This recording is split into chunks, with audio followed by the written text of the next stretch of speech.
Hello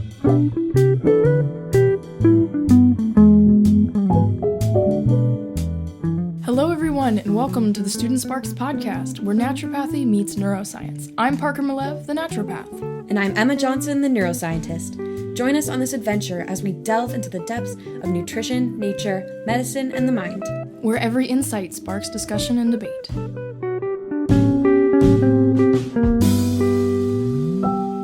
Hey everyone, welcome back. It has been forever and a day, and we're not going to make excuses because we've got some exciting stuff today. We have an interview with Dr. Airin Avery, or Airin Avery, PhD, as she's known online on social media.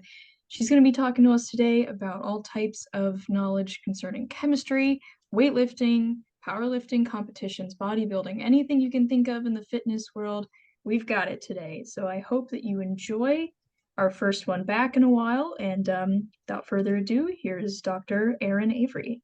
Hey guys, thanks so much for having me. My name is Dr. Airin Avery. I'm the head coach at SheLifts Academy, and today I'll just be telling you a little bit about my journey.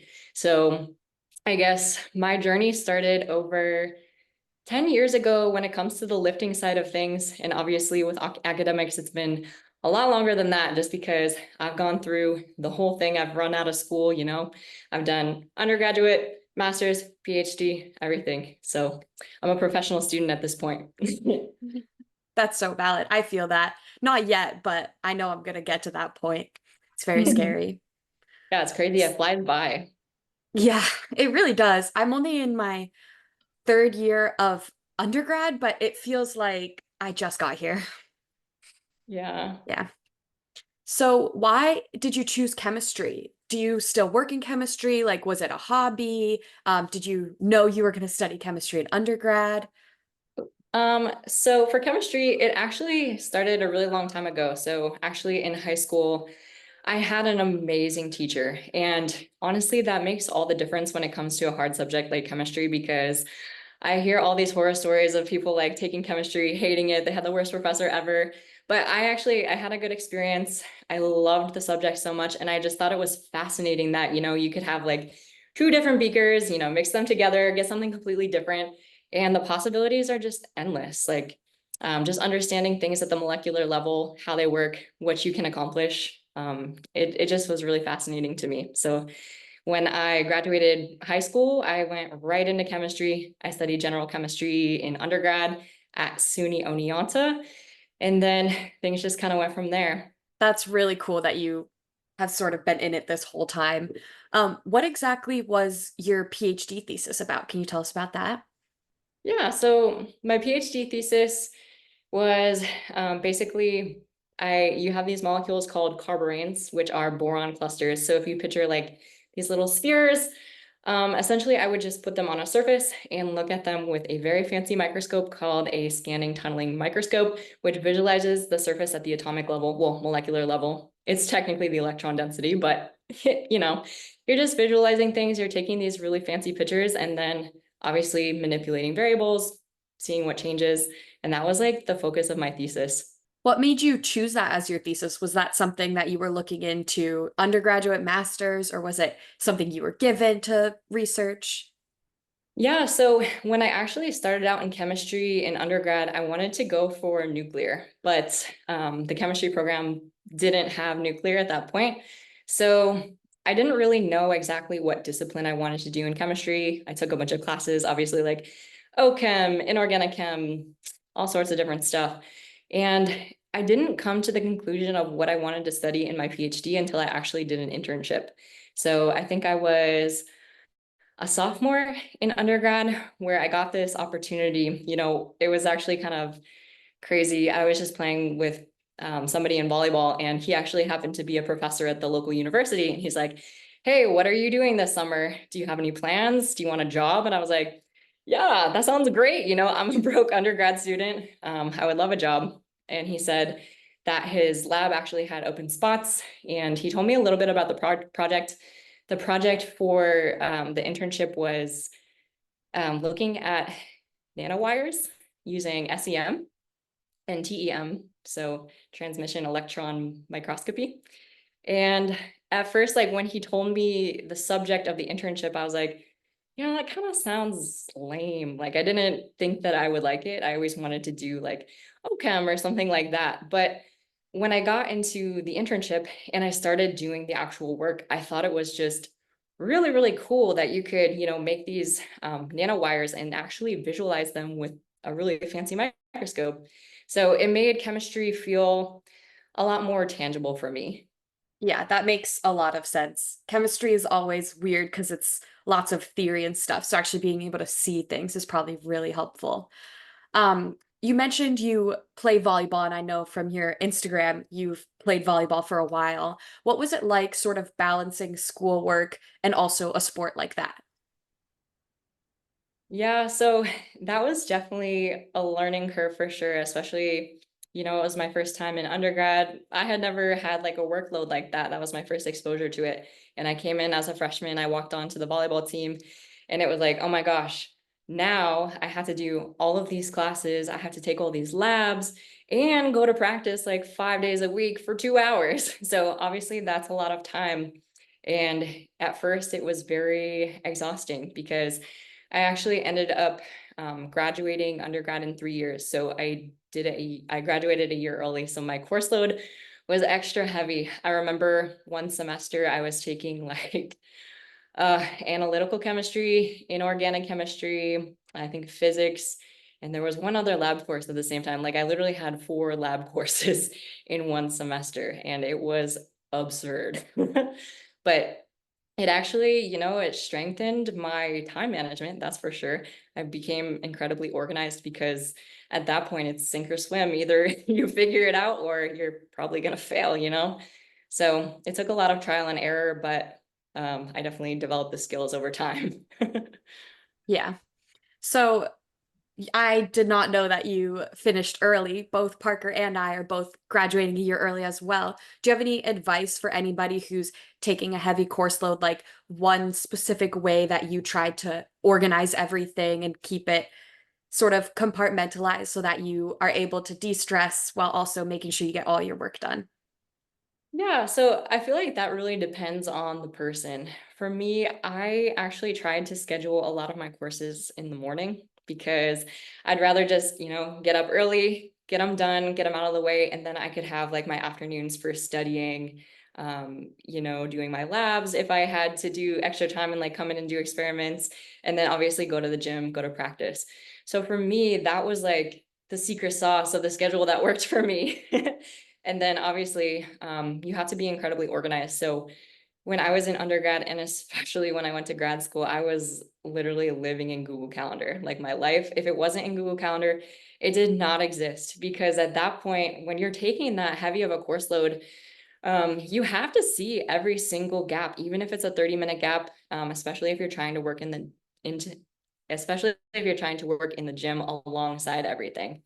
So you can see like where you need to eat your meals. In grad school, there was days where, I would have a 14-hour experiment and I would have to pack like 5, 6 meals with me to campus because otherwise I wasn't going to eat. I wasn't going to hit my macros and I wasn't going to be successful as an athlete alongside academics. You should see Emma's calendar is all rainbow colored, full top to bottom. I'm a handwritten planner person, but her, oh my gosh, she's the Google Calendar nut. Sorry, Emma. That's Um, amazing. That's going to be how yeah, you're going to be successful. yeah. And then if I lose my notebook, that's it for me. I was just curious, did you ever think that you would end up doing powerlifting coaching or anything like that full time? Yeah, so things really took a shift in my life when I went to grad school. I never thought in a million years that I would be coaching full time, but this is kind of how things played out. So in grad school, it is paid for in STEM. They do pay you to go to school, but is it enough to live on? More or less. You don't make a lot of money. It's not a super glamorous lifestyle. Like I couldn't even afford like a coffee in the morning if I wanted to get like Starbucks or something. So that was a big shock for me when I did get to grad school. And I was like, oh my gosh, like if I want to live a little bit more loosely, I'm gonna have to figure this out. So in grad school, I did learn how to work a lot of different side hustles. So one of my big side hustles was tutoring. I tutored like, oh my gosh, maybe like 10 hours a week. Just because, again, I wanted to be able to afford coffee. I wanted to be able to get like a lunch out here and there. And living in LA, I went to UCLA for my PhD. Living in LA is expensive. Like the food's expensive, the housing is expensive. So going back to your original question, coaching actually started off as one of my side hustles. So obviously, like I loved the gym. I was competing in grad school. I competed in undergrad. And like I made a lot of friends at the gym. So people would see me show up putting in the work and they're like, man, how do you look like that? How do you lift like that? And so it kind of started with me just kind of coaching my friends, I would give them advice. And eventually I'm like, okay, maybe I can make this a side hustle as well so I can actually survive grad school. So it started off with maybe coaching like 4 or 5 people. That helped me, bring in a little bit more extra cash. And then as things like really grew with my social media, I was just kind of sharing the journey, how I balance both because a lot of people are very interested in that. The more that I kind of shared that on the internet, the more my page grew. And so by the time I actually graduated with my PhD, I didn't need to get a job because I had built my coaching business up to sustain me essentially after that. That's an amazing way to do that. So you built it essentially just off of networking at the gym. Yep, networking, That's amazing. social media, and then yeah, things just really kicked off. So did you ever go through the formal training process for you, like the ACE training certifications or anything like that? Oh yeah, I'm a huge nerd. So I guess that's kind of one of the benefits of doing a PhD and being a professional student is you really just have a passion for learning new things and just why they work the way they do. So that love really transferred over into all things fitness as well. So I started off, I got my ACE certification. That was my first one. I got that in undergrad just because I wanted to learn more about how to train better, more efficiently. I wanted to learn more about programming. And then when I went to grad school, I had a little bit more free time because in grad school, your schedule is a lot more flexible, I would say. It's not easier, but it is more flexible. You can kind of control your hours and when you work, when you do your experiments. So because I did have that flexibility, I had time to study for other exams. So I ended up taking my NASM CPT, my NASM nutrition, um, all these sorts of little odds and ends, CEUs is what they call them, continuing education units. So all sorts of different stuff. Yeah, that's a big repertoire. And you tackled that systematically throughout the time that you were still in school, like you did it on top of your coursework. Yep. So how my days basically worked is, from like maybe like 7 or 8 a.m. to maybe like 5 or 6 p.m. depending on the day. I would be like in grad school, I'd be teaching the courses that I needed to teach for my TA-ship. I would be going to the gym. And then after that, when I got home around like 6, 7, I would spend maybe 2 hours a day working on the things that I wanted to build. So for me, maybe that was editing social media posts. Obviously it was studying for like my NASM certification, things like that. Coming from an academic standpoint, what do you think about NASM certification? Like, do you feel that it is sort of goes along with what you learned in undergraduate when you were learning biology and probably took a nutrition class? Um, so that's a loaded question. For me, I think NASM was an excellent place to start. Especially if you're like learning, you're developing that base of knowledge. Maybe you don't know anatomy super well. Those are all really good things that NASM can offer. As far as like getting to higher level programming, because I coach bodybuilders and powerlifters, obviously things are a little bit more complex when it comes to that. NASM would not be my recommendation for that. Essentially how I learned more of that kind of style of programming was just really keeping up with the current scientific literature. So I read papers all the time. Even now, Like I graduated my PhD in 2021, but now like my new PhD is coaching athletes. So I love keeping up with the literature for all things fitness, all things nutrition. And I think that's one of the cool things about having a background with a PhD is I do know how to read the scientific literature very, very well. You know, I'm always going to be a student. Would you suggest that other students in your position on like STEM tracks and such, would you suggest that they kind of build that foundation for themselves as well during that time? Or is it, would you consider it unwise to just rely on the degree itself? Um, I feel like it really just depends on your interests. For me, like both chemistry and fitness have always been intense passions. And I feel like if I wasn't passionate about fitness and I was like trying to crush those other 2 hours every single day when I was in grad school, I just would have felt like burnt out, not super good. So it really depends on, I mean, like what you want to accomplish in life. Like for me, I was happy to be like, I was going to be a chemistry professor. That was like the route that I wanted to go with my PhD. And with coaching, it's basically an extension of that. Like I'm still a professor, like I'm teaching my athletes every single day. You know, I'm telling them why they're doing what they're doing. I'm like educating them about the research. So that's one of the cool aspects about, even though I don't use my PhD, I'm still using it. Yeah, it's shaped your practical knowledge as well, right? Oh yeah. Yeah, The tools that I learned during my PhD like have helped me insanely with building the business because you know when you're doing your PhD, as I mentioned before, it's incredibly flexible with how you can kind of manage your time and uh, I guess balance your workload. So those skills, like being very independent, because with your PhD, right, you don't have like classes. Well, you have classes your first year, but after that, you don't have classes. And you kind of just have to structure your own day and be very self-motivated. So that aspect and learning that type of time management has really helped me like build the coaching side of things. and that it bridges pretty well to the next question. It's I you have a couple of videos talking about the supplements that you use and you recommend. I'm assuming that you recommend some to your clients as well, correct? Mhm. Yep. Did your understanding of chemistry help you choose and evaluate certain supplements?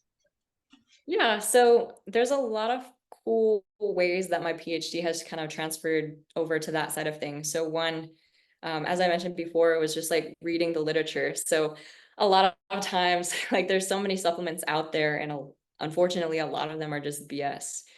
They don't actually have any strong scientific backing in the literature. Like people are just selling them and making these claims, and you know, they don't really have any weight behind them. So being able to read the literature and see what actually will make a difference and how it does make a difference was really important to making those recommendations for my athletes. I'm usually pretty minimal when it comes to supplementation. So typically, I only recommend something like creatine. It's obviously very heavily backed in the literature. Protein powder if you don't get enough from your diet, and then like a multivitamin and fish oil. Do you have, for those of us without a PhD, of course, do you have like a basic set of criteria that the average person might be able to use for assessing whether or not a supplement is safe or valid to use? Yeah, so it's hard if you don't have maybe like a strong resource to look to because like with social media, anyone can be an expert these days, which can be good and it also can be not so good. So I think if I didn't have a PhD and I didn't really know how to sort through those people, it would be pretty dicey. I think for me, a lot of people I look up to on social media when I'm kind of trying to find good sources is people who cite their research, maybe like in their caption, maybe they're just talking about it in a video.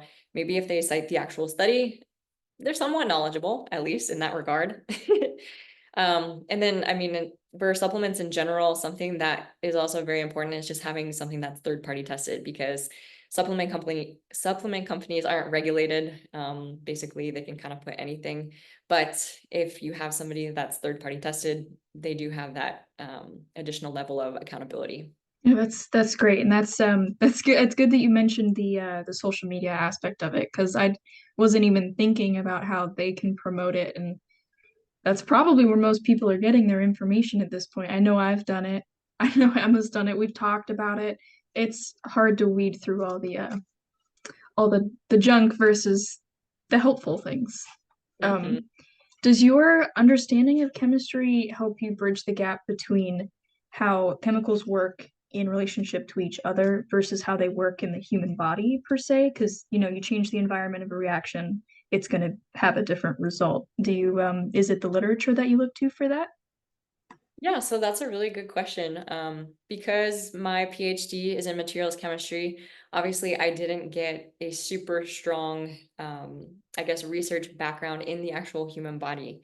So when I did kind of transition into coaching and reading that style of literature, there was a pretty big learning curve because chemicals do work a lot differently in the human body, right? You're not just a little petri dish with three variables. There's lots and lots of variables.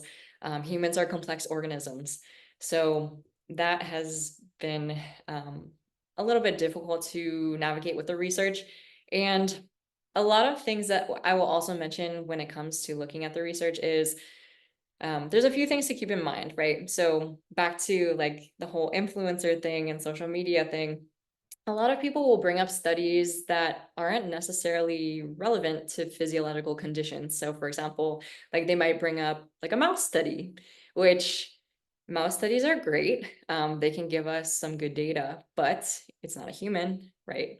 So, it's a lot of times people will make definitive conclusions from papers like that, and that would be like a big red flag to me. Yeah, that's definitely something where I it took me a while to understand that, which is ironic because I study alternative healthcare. So I don't know why I wouldn't come to that conclusion that a mouse is not a human when that's the whole point of my style of learning is that every single person and organism is different. It just if someone that is specifically studying that is not seeing it, then I understand why it would be so difficult to make those kind of not be able to make those kind of connections. So it in speaking of connections, I work in primary care office, and a substantial amount of our patients suffer from osteoporosis and arthritis, and lifting is pretty well cited to help prevent some of those things, the heavy weight, building bone density, those type of things. But do you think that if people were more encouraged to start weightlifting, if more people just started going to the gym, would the benefits of alleviating the potential of osteoporosis and such outweigh the possibility that more people could end up with injuries and like sports related injuries? Hmm. Yeah, no, that's a great question. And it's kind of a cool thing about where social media is headed. You know, I mentioned a lot of maybe the disadvantages of social media, but I think one of the benefits is that fitness is more accessible to the general public. So, especially for women, right? So, maybe looking at like the 60s, 70s, 80s, if you looked at the type of training that women specifically did, you wouldn't see them in the gym lifting these heavy ass weights, like deadlifting 405. So I think this is a very, very cool thing with how things are trending right now is a lot of the younger women, like early 20s, even into their 30s, are starting to pick up weight training. And as you mentioned, there's so many benefits of the resistance training. So like not only just strengthening your bone density and just like mitigating all of those potential bad other side effects of just like living a sedentary lifestyle. So back to your original question, is it worth it? Yes. And the drawbacks being, if you're worried about injury, get a coach. So this is what I do all day. I watch people lift and I make sure that they're doing it safely because you can learn a lot from the internet, and if you just go into the gym, you might have like a decent idea of what you're doing, but it's those small little details that can add up over time and create injury. So it's just better to have like a second set of eyes on you, making sure that you're doing things right, and it'll also give you confidence as far as like pushing bigger weights in the gym, things like that. So for people starting out at first, if a coach really isn't in the picture right at the beginning, would you suggest going somewhere like YouTube or reading about it just for the more inexperienced beginner? Yeah, definitely. I think YouTube is a great place, and just going back to like our original conversation, it's just finding good sources, because there are so many sources out there. So finding a good source on YouTube, somebody who's backed by the science, can be great with understanding principles of like form, how to program, things like that. That can be a really good resource. Speaking of the sort of exposure of strength training, from especially for women, do you ever worry about how sort of the promotion of a really strong and lean body might affect young girls? Because I know you try to promote sort of like strength, but also recognizing that health comes at different sizes. So how do you sort of balance those two things? Yeah, that's an excellent question. It can be hard, especially like for young women growing up. But I do think one of the benefits of where social media is now is it's not just, these skinny, super lean people who are becoming fitness influencers. Now you actually see like a very broad variety of bodies. Just watching like the last Olympics, if you looked at all the top athletes there, there's so many different shapes and sizes, and they are the best in the world at their sport. So that in itself is just really, really cool to see. And going back to the social media thing, like there's so many different shapes of bodies for fitness influencers that are out there. So you have like people like me who are trying to promote, that strong is healthy. It's okay to have a little bit of extra body fat. And then obviously, like I do bodybuilding. I haven't competed since 2022, but when I am bodybuilding, I try to focus on not showing the aesthetic side too much, but also keeping it real with how I'm feeling, what I'm eating. And the other thing that I'll say about bodybuilding is it's not necessarily like inherently healthy, right? For women to get down to 10, 11, 12% body fat, it's not healthy long-term to stay that. There are definitely healthier ways of cutting down to that super low body fat percentage. But one thing that I want to say about how I portray bodybuilding is trying to keep calories as high as possible and cardio as low as possible. Because there are so many coaches out there in the bodybuilding industry who are just gonna drop you to like 800 calories a day. They're gonna put you on a super tight meal plan, crank cardio up to 2 hours a day, and just put the athletes on drugs. And unfortunately, like being a coach in this industry, it's pretty absurd how often I see scenarios like that from athletes who have been with other coaches coming into my program. So that's another thing that I want to just really portray, is that there are different ways to get the same result, some better than others. Have you ever had somebody younger come to you looking for bodybuilding coaching and wanting to get down to a really low body fat percentage? And if so, how did you sort of deal with that to make sure they were staying healthy even though they were really young and trying to look a certain way? Yeah, definitely. So I am actually very picky with who I say yes to prep. Because a lot of people, they'll come in and they're like, I want to prep right now. I want to look like you.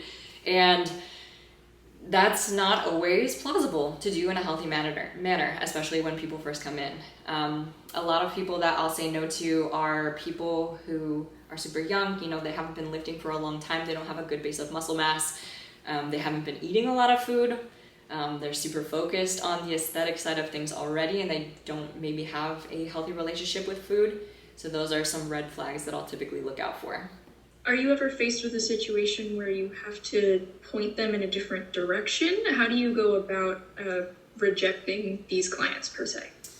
Yeah, so I won't necessarily reject them from my program, but I will explain why it's not wise to go directly into a bodybuilding prep for them and the importance behind it. So health is obviously something I value extremely highly, especially for all my athletes. So making sure that these women are eating enough, they have the basics down when it comes to training, things like that before like we do make that jump into a prep. Do you tend to do more powerlifting or more bodybuilding coaching? That's a good question. It really depends. And interestingly enough, it kind of depends on what I am currently posting and working on in my own training. So for my social media, obviously I share the journey a lot. And right now my focus is on strength, not necessarily aesthetics, maintaining like a level of body fat that's maybe a little bit higher. For me, I've actually gained over about 40 pounds in the last year and 2 months, which sounds like a lot. It might scare a lot of people away, but whatever I guess facet of my journey I'm typically on is who I attract. So right now, because I am focused on strength, I'm focused on eating a lot of food, I'm attracting athletes who want similar things, who want to be strong as fuck, you know, they want to eat food, they don't want to starve themselves. That's a lot of the people who I'm attracting right now in comparison to when I was doing my last prep in 2022.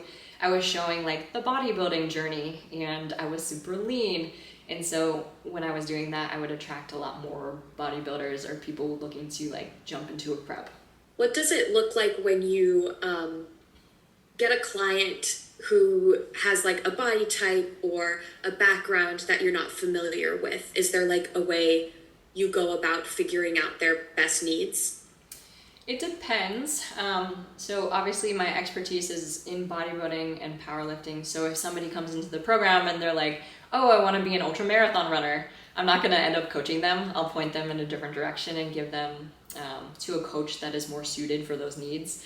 But I would say in my coaching program, it is a pretty broad variety of athletes. So even though we do specialize in coaching powerlifters and bodybuilders, we still do take on quite a lot of lifestyle clients. Like for example, one of the athletes that came into my program in 2022, her name's Shayna, and she's been working with us this whole time. She's gone from 230 pounds and she just weighed in at 155. So we have like all sorts of different athletes come into the program. That's really amazing that you're able to sort of get such a wide variety of people and help them all achieve goals that are plausible and keep them safe. Because I know that that's one of the biggest things is a lot of the times if you have a goal but you don't have somebody telling you if that goal is realistic, it ends up being unsafe, and that's where you get injury prone or have issues with eating enough or not enough. I think so. That's all of our questions. So we wanted to ask, do you have any final thoughts or pieces of advice that you like throwing out? Anything about your life that you like people to know before we end? Yeah, I mean, I think the last thing that I'll say is a lot of people are surprised when I tell them I've gone through this entire process of doing a PhD to not use it, right? And that can be really scary if somebody is like deep in academia, you know, they're doing their PhD, but maybe they're not necessarily enjoying it. And to shift gears can be extremely scary. So my parting advice is do what you love. You know, it sounds cliche, it sounds lame, but whatever you're kind of into and whatever sets your heart on fire, for me, that's coaching athletes. I love what I get to do every day. I love waking up and just empowering women, making them confident as fuck and feel good in their body. Whatever that is for you, don't be afraid to pursue it and don't care what other people think. One final question that we like to ask is, are there any questions that you wish that we asked and the answer to those questions? I don't think so. I think we pretty much covered everything. Yeah. Awesome. Thank you. I'm super honored to be here, and it's always really cool for me when I get to talk to other students because I know how isolating it can feel sometimes, like being in the academic space, especially when it comes to like STEM, and especially being a woman in STEM. Yeah, I don't leave my home. Yeah, I was there one day. Yeah, I go to Walmart, I go to school, and I go to work. And the gym. And the gym. Oh, I do. Oops. Hey. Thank you so much for being here. Thank you for joining us today. I hope that everybody listening was able to get some piece of life advice or practical anything to take with you. And we will see you next time. Thank you everyone for tuning in. We had so much fun creating this episode, and we hope you enjoy it as much as we do. If you'd like to learn more, follow us on Instagram at studentsparks.ep, where we'll post all kinds of information and episode updates. Don't forget to check in every other week to learn more about what it is like to be a student of neuroscience and naturopathy.